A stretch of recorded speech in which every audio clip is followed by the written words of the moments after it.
So it's 1:30 in the afternoon and I'm taking a quick brisk walk. I wanted to do this differently. And so today I'm really just going to be running a mile.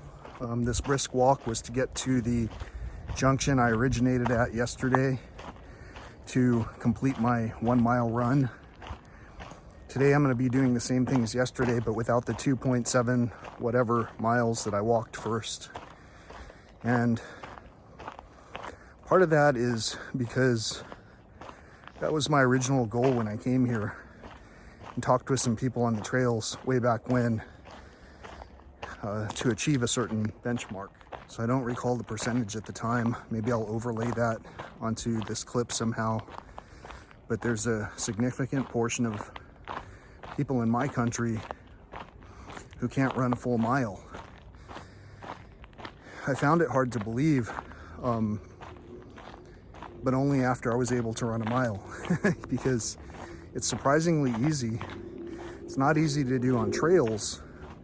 So I thought, well, what if I do some kind of more and more challenging trail runs of 1 mile a day for 30 days? I wonder if I could maintain that. And I figured if it was like yesterday, well, why not? The benchmark is substantially low for me to try and hope for a 17 or 19 minute mile. But you can see I'm sweating out toxins just walking to that trail junction right now. Okay, so the distance to that junction and the trail is a half mile, 0.5 miles. It took me 11 minutes and 11 seconds to get here.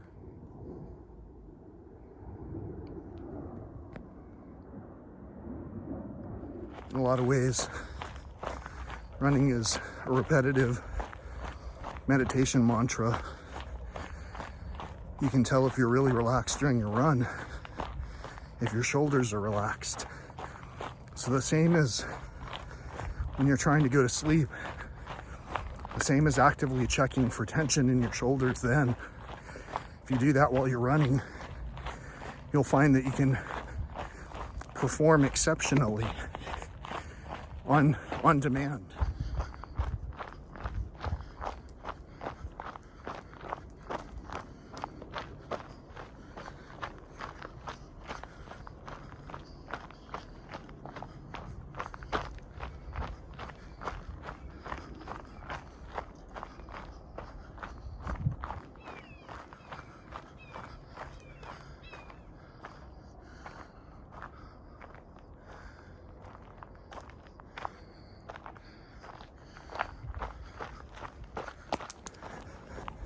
I'd eaten quite a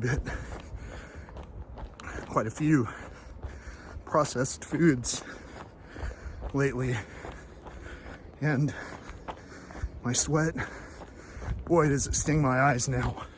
All right, so I ran my entire mile. It took 16 minutes and 55 seconds. I believe that was less than it took yesterday, and it was still at a reasonable pace. In other words, I was just basically paying attention as much as I could to all of the terrain, because there are a lot of different rock outcrops and different ways to twist your ankle if you're not paying attention, or tweak your knee if you land wrong. So with all of that in mind, I really do think that that's all I wanted to say. I noticed that I stirred up a few more creatures than I did the day before.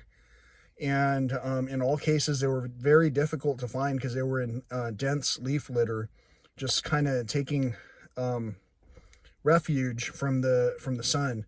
Because even though we've got clouds here, the direct sunlight is pretty, it's pretty intense. And even I've got to block it out for a little while. Until next time, peace, love, and all that old school stuff.